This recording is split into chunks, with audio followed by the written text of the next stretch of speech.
লে তুমি শোনো না রে গোবিন্দ,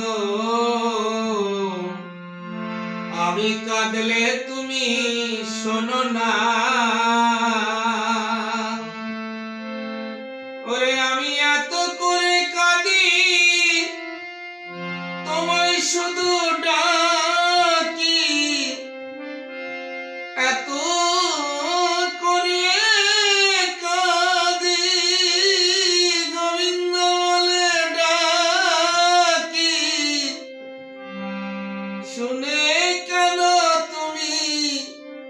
তুমি শোনো না। আমি কাঁদলে তুমি শোনো না। ওরে আমি কাঁদলে তুমি শোনো না রে গোবিন্দ, আমি কাঁদলে তুমি শোনো না।